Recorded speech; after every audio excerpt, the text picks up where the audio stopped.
Subscribe to The Honest Critique for current affairs, movie, book, and product reviews. Also, make sure you press the bell icon to get notified whenever we upload a new video.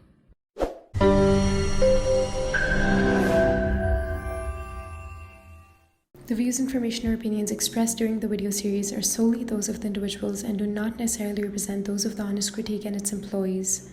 The following video contains strong language which may be offensive to some viewers. Viewer discretion advised.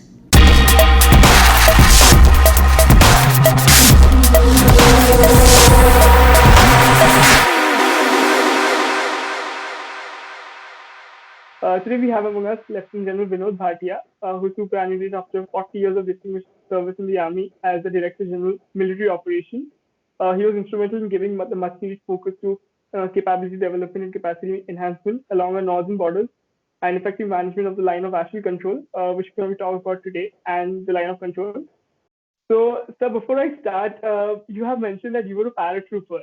Before we go to the China angle, for our viewers who does not know what is a paratrooper, if you could tell us what is a paratrooper and what does it take to be one? I'm proud to be a paratrooper, proud to be a soldier, and proud to belong to the Indian Army.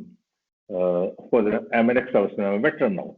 Paratroopers, the Indian Army is the largest voluntary army in the world. And among the army, paratroopers was the only voluntary force among the largest voluntary army.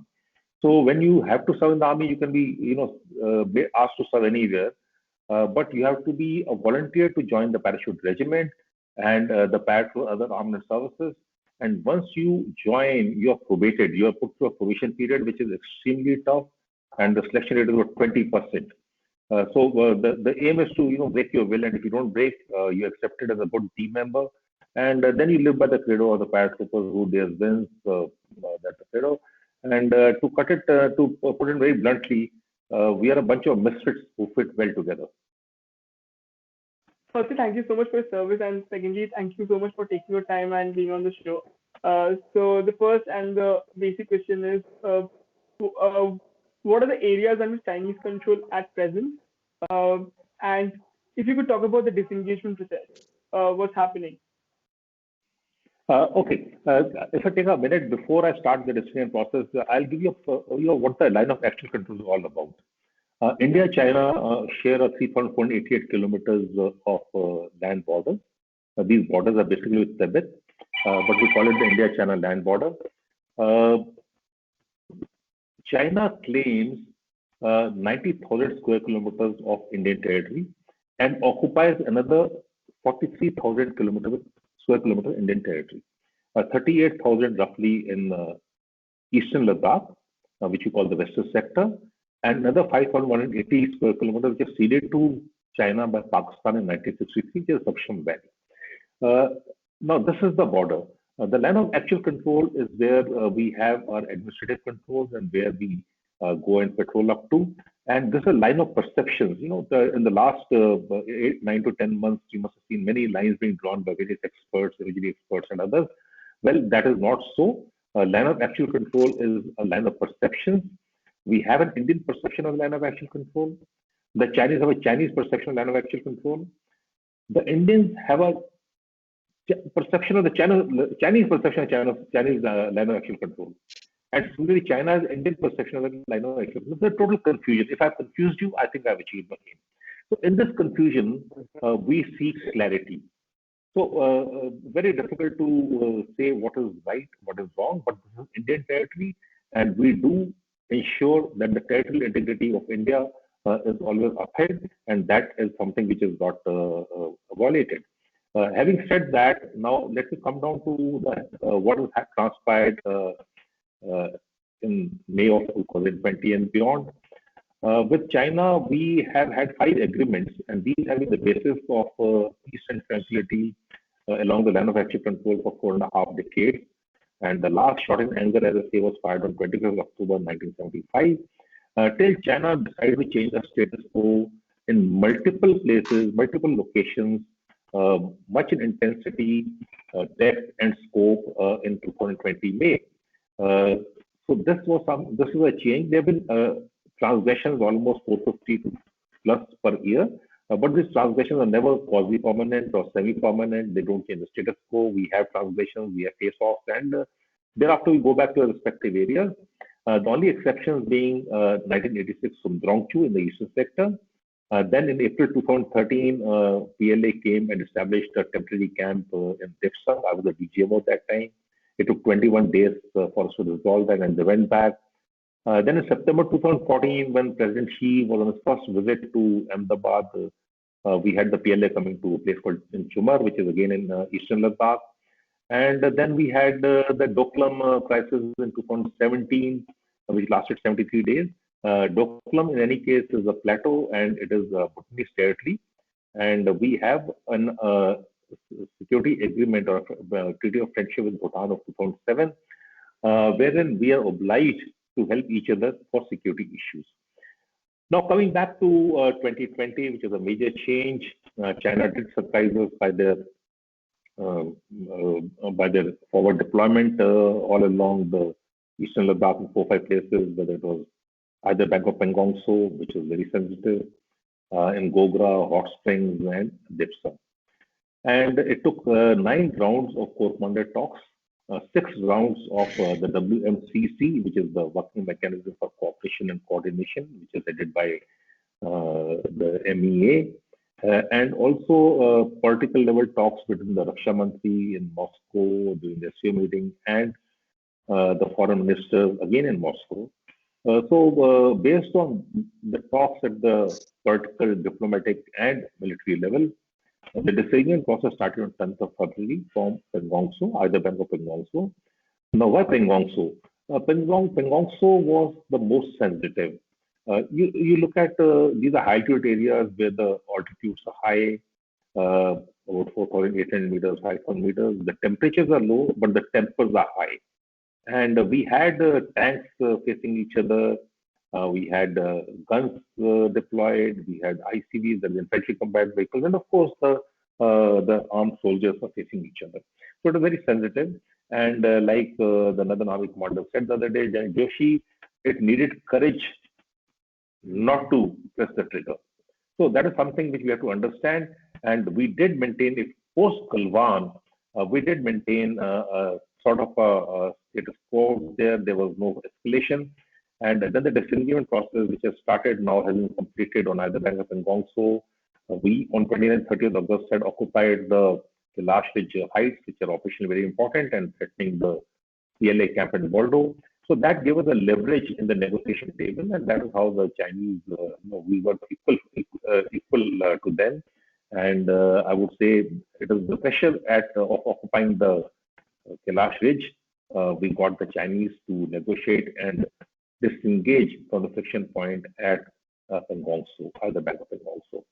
And the 10th COCOMOM meeting would have reviewed the situation and taken it further to other friction points. And I am certain that's an assessment that the other friction points at Gogra and Hot Springs and Dipsang would follow, and we'll have disengagement, and which would be which is a very long and tedious process. Thereafter, hopefully, we'll go for which should be followed with de-escalation, and in the end, de-induction. All right, sir. So I think there is a lot of credibility and credit that goes to General Y.K. Joshi, who is there in the front line and who has assured that no escalation has placed and the Indian side has the necessary leverage so that the mutual disengagement can be achieved. So, sir, having said that, sir, do you see this beginning of the mutual de-escalation or the de-engagement process as the beginning of going back to the status quo ante that we had with China, or is it just for the time being, but not in the long run? Yes, I'm positive. You see, these things are not, the LAC is only one part of it. We'll have to look at the complete geopolitics and the emerging world order. There are other factors which do come in. And I do feel the disengagement from other areas will take place because it is in the Chinese interest. We have, we have stood up to the Chinese. We have demonstrated a resolve and a resilience which has not been seen by the Chinese earlier among any of the 27 neighbors. And if you recollect, the last time China has retreated or withdrawn from territory which is occupied was in the China-Vietnam War in 1979. After that, it is the first time that China, having occupied certain territories, has vacated those and gone back to status quo. It has not happened in the South China Sea. It has not happened in many other areas. They are, in South China Sea, they are building, and building. There's more cement that has been put into the island of South China Sea than the whole of USA, for that matter. So we have to understand that China, seeing a resolve, has gone back, but there's no trust right now, and we should not trust China. We never trust any adversary in any case. But we have to trust ourselves. We have to trust our capabilities. We have to trust our people, and we have to create, capabilities and as capacities to make sure that this does not happen again. To say that we have a decision process, we have a de-escalation and de-reduction, and now we can go back to status quo and sit tight. No, it is not going to happen. The dynamics of the LAC management has changed. The dynamics of Indo-China relations, India-China relations has changed for a lifetime. The young generation, which is just about forgetting 1962, will never forget that tragedy at Galwan. And that is what China has to understand, that India is not a pushover, and India will stand by strategic autonomy and territorial integrity. So I do feel that rather than trusting China, that it will not happen again, we have to trust ourselves and create capabilities to deter China's aggressive behavior. So, sir, why was there a keenness from the Chinese side to vacate and to disengage? They came for a purpose, right? It's not that they will just disengage just like that.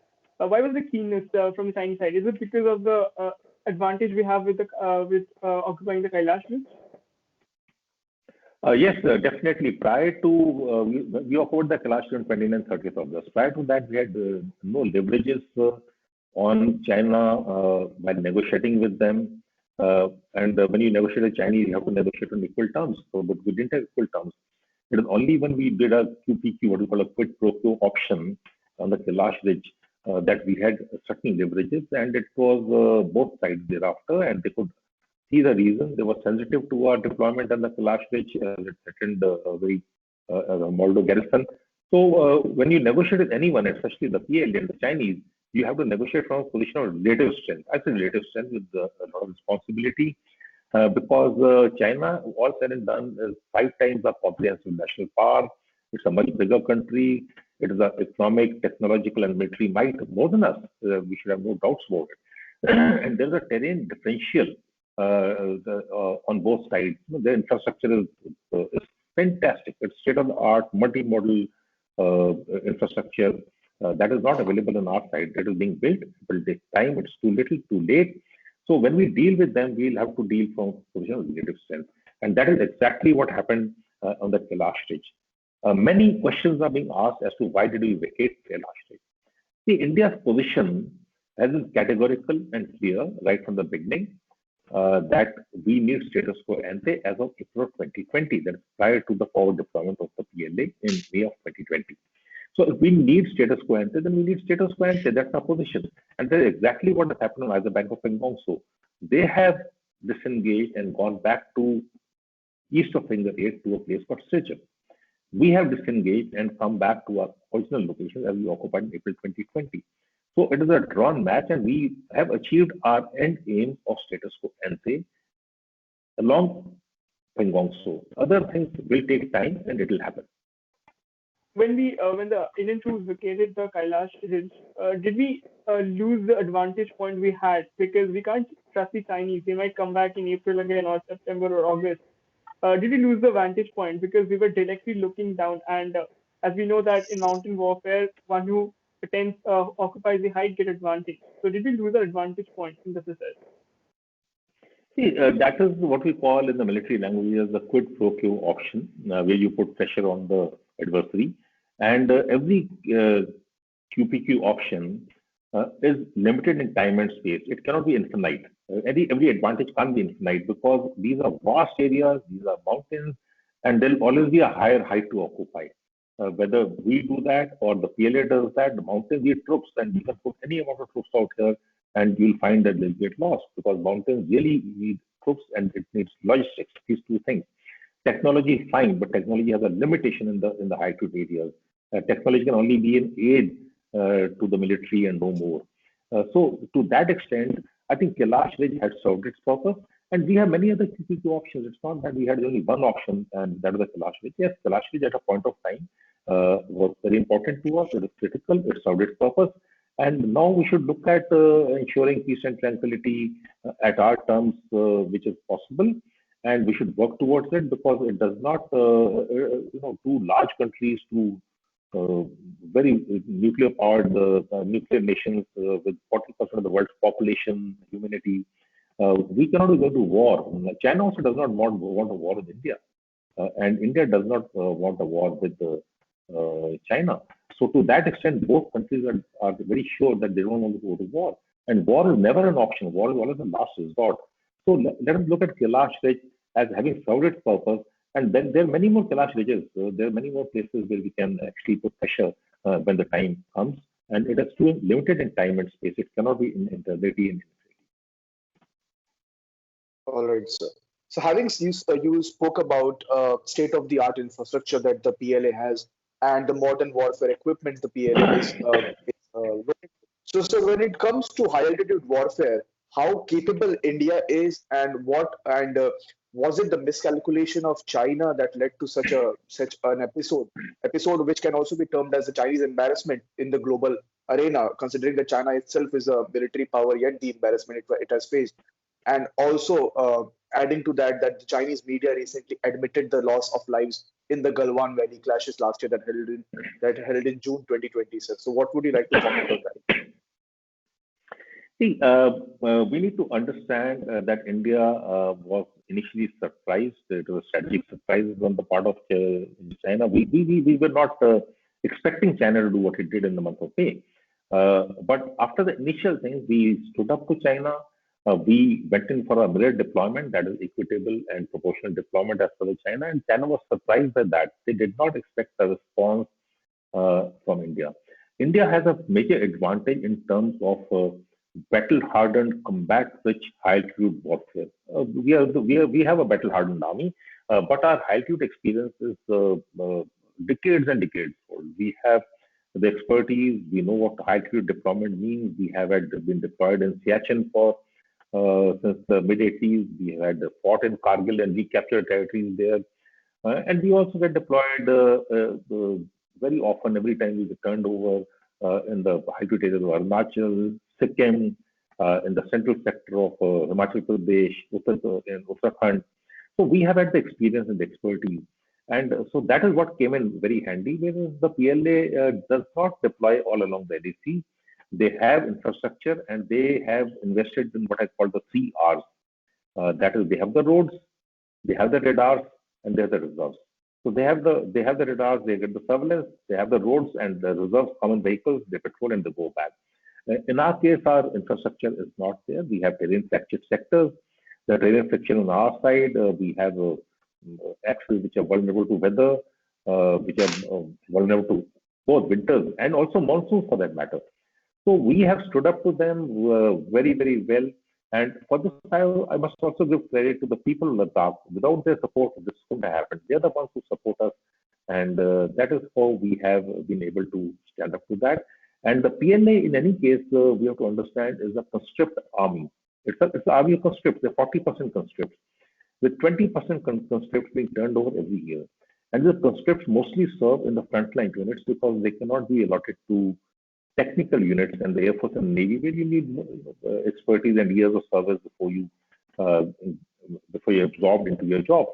So most of these conscripts are given to the frontline units of infantry and armor, and they always look over their shoulders to be completing the 2-year term and they go back. And most of them were to complete the 2-year term in September. As they could not go back, they were deployed there. So that turnover also had to take place. So there are many factors on the ground which contributed to it. But more importantly, the other factors also, which I alluded to earlier, these are the geopolitical factors. We have to see that China aimed at challenging the US for the global order, for supremacy, and it cannot get tied down with India. India today is a risen, responsible, resilient power and a global leader. So we are not a pushover as some would think, and that is where China miscalculated and got surprised. So, sir, I was reading this article by one of your colleagues, Lieutenant General Atis Panak, and he was talking about how there are three possibilities of China initiated limited war, India initiated a limited war, or both coming to a mutual ground for a conflict resolution. And he pointed out that both China and India does not have the vantage point for a limited initiated war. So it comes to conflict resolution. But if you look at the position of India with an emerging military power, with what happened in Galwan, is a little setback. And for the Chinese to actually be in a stalemate at this point of time is also a setback for them that they could not uh, do the work that they came there for. So, do you think for both the countries at this point of time, there are no other options rather than going for conflict resolution after India actually uh, occupied the Kailash Ridge because Chinese could not move to their advantage point because they were at a stalemate? See, if we'll have to live with our neighbors, and conflict resolution is the end which we should be seeking, and we were hopeful of a conflict resolution. But I think China does not understand India, and Indians also don't understand China. So, but today, a conflict resolution will imply uh, settled, demarcated, delineated borders. If we can do that, we'll have peace and tranquility along the India-China border. That is the desired end state. That is what we would like and what China would also like, because China has resolved its boundary disputes with 12 of its 14 nations with which it has lined borders. So the only two nations which is not resolved is India and Bhutan and India also share the tri-junction with China, which we don't agree to. So there are issues there. But a conflict resolution, which is the end state of a border resolution or the boundary question, as we call it, is not likely to happen because what after China has done, they cannot really trust. No one has the political clout and the political capital to sit down and negotiate with China because China has. We'll always look at China after Galwan as untrustworthy, and with Galwan we have stood up to China. But it's not a balance sheet. But we have stood up to China at Galwan also. We suffered 20 of our brave made supreme sacrifice. But China too suffered equal number of casualties or much more. As per some account, it is 60, by the account about 40 plus. So whatever it be, but the fact remains that we did stand up to China at Galwan, and we have the ability and the capabilities to stand up to China and ensure our territorial integrity. We'll have to bear the cost, and so China have to bear the cost. But would you, looking at the situation right now with China being forced to disengage, is it a limited military victory for India at this point of time? The notion of victory is if I may say, is always every nation feels that they have won. We are still looking at the strategic end state or the strategic intent of China when it came into the May of 2020. And this, even the external affairs minister said that we are still looking at the strategic aims and the intent of China by doing what it did. So we should not look at victory. Like we should make sure that we have a position and that position has been achieved. So to that extent, there is a notion of victory, but we should not be chest thumping. We should understand that confidence is good, but overconfidence is not good. We have to understand it's a long, long way ahead. We have to create capabilities. We have to create capacities. We have to create infrastructure. We have to bear the costs of this deployment. With the COVID-19 and the economic state of our nation and they're competing at the national level. We have a 1.3 billion people to be taken care of. Their well-being is more important. So money will always be limited, and the armed forces will be asked and tasked to do more and more and less and less. So we'll have to make certain sacrifices. It is not that we have not seen the end of it. We've not seen the end of Chinese transgressions. We've not seen the end of Chinese incursions. This is just the beginning and not the end. But if we face up to China, and China would like also to ensure peace and tranquility, but it will take some doing to get back to peace and tranquility, though a fragile one, as it was there prior to 2020. All right. So you spoke about the Galwan Valley episode that took place in last year, June 2020, and I think that is one episode which brought the whole China LAC conflict into the public perspective, in front of the public arena. So having said that, sir, recently the Chinese media released a video, probably a morphed video, of how the aggression started from the Indian side. And relating to that, sir, what is your take on China taking such a loss and admitting that they have also suffered casualties from the Galwan episode? How is it going to hamper Chinese hegemony in the South Asian and Southeast Asia zone as well as globally? See, two things. One, the world is looking at China and India and how we're going to take this relationship ahead. So that is very important. And if we take the relationship ahead, it should be based on mutual and equitable security. We have to be taken as equal partners. And China has been doing what it has been doing as part of coalition tactics in South China Sea, East Sea, Philippines, Malaysia, Indonesia, Vietnam. So there's no end to it. But so every country is looking at what India does. In Galwan, very unfortunate though, but it did spiral into something which has not happened for 4.5 decades along the LAC. But thereafter, the positive was that once it had happened and we suffered 20 casualties, and with great honor, we gave them the honor, and including Santosh Babu. And China has recently confirmed that they also suffered casualties. But I don't think this is going to be the casualties. China is a different country, unlike India. So the casualty is not going to have any domestic pressures on China because China controls the media. This is part of Chinese three warfare strategies. China follows three warfare strategies. The three warfare being public opinion, psychological operation, and legal warfare. So that is what we have seen during Doklam. That is what we have seen in the present LAC power deployment. And that is what we also see in South China Sea. So public opinion and it's part of information warfare. That is a new domain of warfare. So information warfare for China is very important. That's exactly what they've done. They've leaked this mock videos. If you look at their earlier also Global Times and the tweets are coming out, they have blamed India for the power deployment. It is just a story which is being repeated. What they have done, they are blaming it on India. But the fact is, India is a responsible nation and we do not violate agreements. We have abided by the 5 agreements of 93, 96, 2002, 2005, and the 2013 October Agreement of Border Defense Cooperation. So the BDCA, we have always abided by that, and it is China which has violated this. So it will take a lot of doing to get back to peace and tranquility, and that can only come from a position of leadership. Now, coming back to the larger point of how we have also seen recent reports of China building villages in Arunachal Pradesh, and it's not just India share border with just in the northern side. We have borders in Arunachal Pradesh as well. It covers Himachal Pradesh as well, regions like Nakula. And we have seen the recent claim by China in the Sakting Wildlife Sanctuary in Bhutan, which is close to the Sawang region in Arunachal Pradesh, which China claims is South Tibet. Might be even a tactic move to pressurize the Indian government to settle the Doklam crisis and bring Bhutan to negotiation. And we have also seen this battle is just not limited to land warfare, but also coming to the Indian Ocean region where Chinese aggressions are also being seen up the South China Sea. How do you see this forward? It's just not the northern borders which India has to secure the next time we see a Chinese aggression, right? Yes, you're right, absolutely. Absolutely on target. The land borders are very vast. We have, China has claims of about 90,000 square kilometers in Arunachal.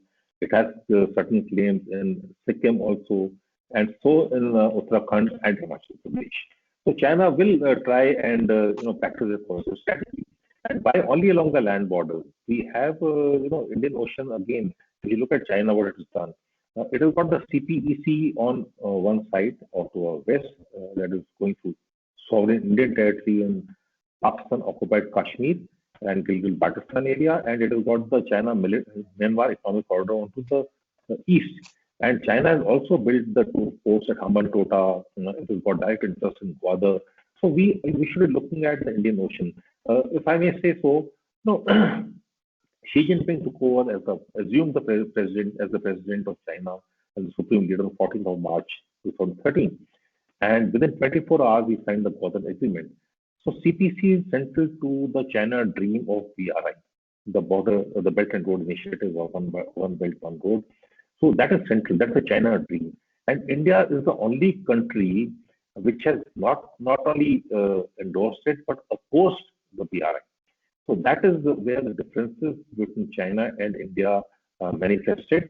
We oppose the BRI, and BRI, as China is concerned, touches 4.4 billion people. It includes 65 countries, and it is a maritime Silk Route and a land Silk Route, and China needs that for economic growth. China needs it for geopolitical growth. China needs it to challenge the US. So we'll have to look at the Indian Ocean. We'll have to look at our land borders. We'll have to look at our air power. We'll have to look at space, and we'll have to look at all dimensions, including cyber security, which is very important, information war, which is again exceedingly important. It can be waged without any overt actions again. So we'll have to be building capabilities both in defense and as deterrence in all domains. All right, sir. So one last question on the India-Chinese front and the escalations that have happened from both the ends. Sir, how do you see, what do you, according to your assessment and analysis, is the lesson learned by the Indian establishment? See, definitely the Indian establishment, both at the political and military level, and also diplomatic level, they would have, analyzed the lessons and taken certain corrective actions. But as far as I am concerned, I think we need to focus on infrastructure development one, and we need to get it right. We need an integrated infrastructure development plan, not only for security but also integrating our border people who are very, very good. And we also have to ensure that they get the facilities of infrastructure in terms of health, education, communication, even the digital platforms. So we'll have to look at infrastructure in a very big way. We need a lot of money, and it has to integrate it. It can't left to the armed forces or the army alone to do the infrastructure development. It is not possible. We'll have to get the NHAI and the other elements, including ALGs, airfields, helipads, logistic installations, habitat for our men. So infrastructure will become very important. Internally, I think we'll have to do some strategic rebalancing and rebalance our forces, make them more focused towards the northern borders. We had got the sanction for the Mountain Strike Corps in 2013 July. I was a DGM at that time when we got sanction from the government, but it was not supported by financially. It was not supported. Finally, it is not there. It is time to now raise the Mountain Strike Corps fully, also efficient forces. So there is, and Indian Navy has to be given the wherewithal for getting on to building capabilities in the Indian Ocean, in the Andaman Islands. We need integration and jointness. So there is a whole long list. It's a very long list to be done. And I'm sure the armed forces in the nation are looking at it very minutely and putting things in place so that we are self-reliant in many ways and we stand up to China and ensure peace and tranquility along our borders. Okay. Sir, can we have one question on Pakistan, sir, if that is yeah, allowed? Definitely. Please go ahead. So recently, Pakistan has been back in headlines for a couple of reasons. One being that the new FATF declarations, Pakistan continues to be in the grey list of FATF. And secondly, that there has been a sign up on the ceasefire at LOC between India and Pakistan. And experts and observers have been calling it as a great success in the back channel diplomacy that goes between both these countries, New Delhi and Islamabad particularly. So what is your take on this peaceful resolution or the start of the peaceful resolution? How long is the ceasefire going to sustain? Because there are welcoming noises from both the ends. So what is your take on this? I think it's a very positive step. We have had the ceasefire. It's not a ceasefire agreement. Let me correct it. It's an agreed upon ceasefire. It was agreed upon between the two DGMOs on a DGMO conversation on the hotline on 23rd of November 2003. Thereafter, we didn't have any ceasefire violations until about 2007. And 2007, the ceasefire violation started from the Pakistani side. Basically, it is the only way to aid infiltration. We have constructed a LC fence, General NC, which was the chief who constructed that. And once the LC fence, which is a line of control fence, came up, infiltration became more and more difficult and costly for Pakistan. And Pakistan's proxy war has continued. So it's a policy which the Pakistani army dictates and it follows. So coming down to the LC, The LC started getting live in 2007, 2008, and 2012 and 2013. I was a DGMO that time. There was a spike in ceasefire violations. There was a meeting between the two DGMOs, and I had that was the first ever. I had gone across to Wagah border when we met, and then we sustained ceasefire again. Then the ceasefire broke down in 2015, 14-15, and it again spiked up. And 2018, there was another agreement between the two DGMOs on the hotline, trying to sustain the ceasefire. And this is the third one in line in the last 7-8 years. So it is a very positive step. I hope it continues. But it also says that we should address the core concerns. So there is a little bit of our core concern is terrorism. So I do feel it's a good step. We need to talk to Pakistan. Pakistan needs to talk to us. The dialogue process had been suspended after the airstrikes on Jabba Top terrorist training camp, which we normally call the Balakot strikes. It had been suspended after the 5th of August 2019 suspension of Article 370 by the Government of India and the new Union Territory of J&K coming up. So we created decision dilemma for Pakistan. Pakistan under pressure from the FATF. Pakistan no longer enjoys the frontline status it enjoyed. It doesn't have the same geopolitical and geostrategic value it had when the Americans and the multinational forces needed the logistic base in Pakistan to support Afghanistan. So a lot of changes have come about. On the other hand, India has grown to a risen power, to a global leader. So Pakistan has thereafter does relent, and we should now carry the dialogue process forward. We need peace, and we need peace with Pakistan, but not this peace should not be seen as a weakness. It should be seen. We need peace from strength and peace from preparedness. Having said that, sir, you mentioned about Article 370 episode and also about Kashmir developments in Kashmir that happened. So one doesn't get an opportunity to talk to a former DGMO on a very rare, on a very frequent occasion. So what is your take on Kashmir, sir? Where do you see it heading up? Where do you see it going while the developments keep happening on a daily basis in the valley? See, if we think that the Kashmir conflict will get resolved, it needs political will to get resolved. As for violence levels are concerned, the violence levels, if you look at the figures, they have come down. We had very successful elections to the DDC. We have a silent majority in Kashmir, which is for peace and stability and economic development. What we need out there is the strategy of 4 E's. We need economic development, we need education, we need employment for the youth, and we need empathy for the people of Kashmir. If we can do that, we will be moving towards peace because people have suffered out there and they continue to suffer out there. But there are a lot of indications now of returning back to normalcy after 5th of August. The violence levels are down. We have 40,000 volunteers, the youth, wanting to join the army. So that is an indication. What is happening. If you look at the, people talk about local recruitment, yes, definitely it is there, but it is very little. And the first thing that the terrorists target the schools, the education doesn't take place. And once the education is not there, the children don't go to school, the youth don't go to colleges and school. So they are then thereafter drawn towards being radicalized and towards terrorism. So education is very important. Economic development, I think, is the last one because, if I have a roof over my head, I have a motorcycle standing outside, my children going to school, then my ideology is only for the neighbors. It is not, I don't have any conviction in their ideology. So economic development becomes very important. And that is where I think the change in Kashmir is coming about. Slow and steady it's coming about. We see education getting back, 4G is got back. We see relative peace out there. People are coming out and giving information to the security forces regarding terrorists. They are forcing the terrorists to come out and surrender. So I see positive changes in Kashmir. We'll have to stop the infiltration from Pakistan. And Pakistan also has, to that amount, realized that it cannot go in for high-profile attacks like Uri or Pulwama because it cannot cross the red line. So that is something which Pakistan has realized.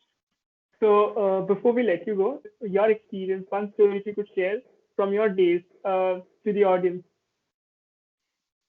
Yeah. Well, I'm an old man whose past is used by date, so without blabbering, but it's a good service. If you want to join, we should encourage you to join it. It's a lifetime experience. It's a way of life. So challenge yourself, go and join, and see for yourself, contribute to your own challenges. I think it is worth joining. And but then today's youth are well aware. They are more aware of everything, intellectually better, education-wise much better. So they know what is in store for them. I wish you all and your viewers the very, very best, and wish you happiness, wish you success. Thank you so much, sir, for taking your time and coming on the show. We do exceeded the time limit a bit, but thank you so much for taking your time and being on the show. Thank you very much, and Jai Hind. Wish you the very best. And also, sir, thank you so much for your service, sir. We all of us, all citizens, all countrymen, my fellow countrymen, we all will stay indebted to your contribution, your sacrifices throughout the 4 decades of your service. So, thank you so much for your service, sir, and thank you for your time. Thank you very much. Thank you. Jai Hind, Thank you, Sir. Jai Hind. Jai Hind. All the best.